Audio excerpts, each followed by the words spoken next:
Conservatives work hard, make money, and presume that the political common sense of arguments put forward in publications such as The Spectator, The Telegraph, and The Daily Mail will always win the day. But the reality is very different. Conservative writers, speakers, and publications are under pressure. Groups such as Stop Funding Hate and leftist social media platforms will demonetize them if they reject globalism, progressivism, and the emotionally needy culture that today's shortcut thinkers rely on.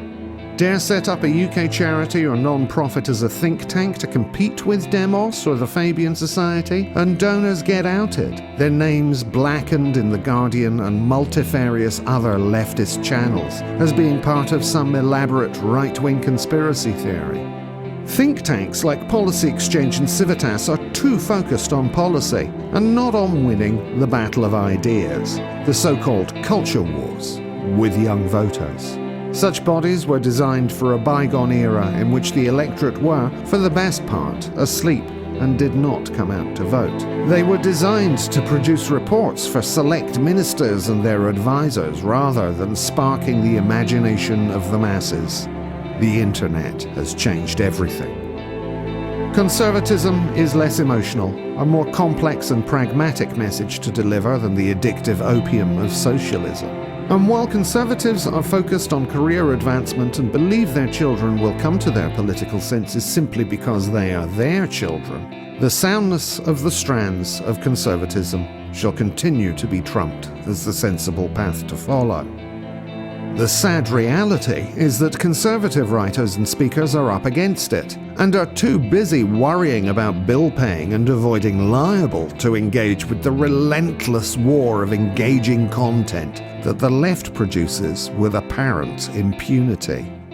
In the UK, the left are an impressively well-organised movement, with thousands of full-time paid employees, professional activists, public sector and union officials who enjoy paid positions within government and spend 90% of their time working for the left rather than fulfilling their job descriptions. They are everywhere, in charities, schools, universities, the NHS and the police.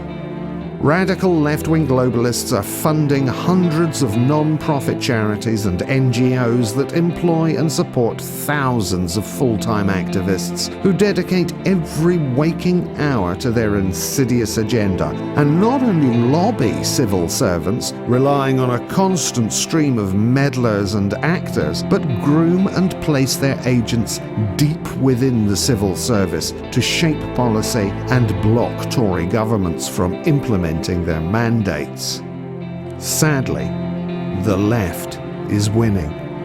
Our Western industrial civilization that combines the wisdom of the ancients, Judeo-Christian morality, the Enlightenment spirit of skeptical inquiry, and the fruits of global trade born of the Industrial Revolution is in peril.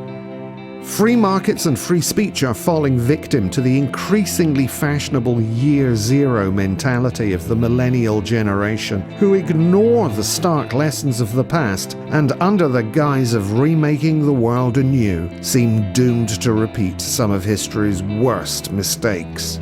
From fiscal policy to safe spaces, from Islamic terror to internet censorship, we are slowly losing the argument to a determined, ruthless, and often better organized enemy, which turns conservatives into bogeymen. If they succeed, the consequences for our culture, our prosperity, and our freedoms will be disastrous. The Witan Foundation is the solution. Founded in 2018 in Switzerland so its donors can remain anonymous and escape the attacks of left-wing stalkers and trolls, the Witan Foundation seeks to draw in funding from like-minded supporters to combat the rise of the left, to help win the culture wars, and to wake up the next generation of voters, Generation Z. The Witan Foundation aims to allow voters to reimagine conservative ideas as catchy, intelligent, and fashionable cross-platform digital content with the impact to win arguments, especially amongst the young. Witan also seeks to provide more in-depth analysis via recorded speaker events and Witan in-house productions pumped out across the net. In utilizing a bleeding-edge 21st century delivery model, Witan can reach an audience that no longer digests the politics of mainstream legacy media as their parents did. Combining the intellectual rigor of a traditional think tank with the zeal of a revolutionary committee, Witan aims to win the culture war with great arguments, first-rate talent, and inspirational thinkers. But that alone is not sufficient. We need the fighting spirit and tactical nous required to embolden and galvanize support, inspiring followers into action.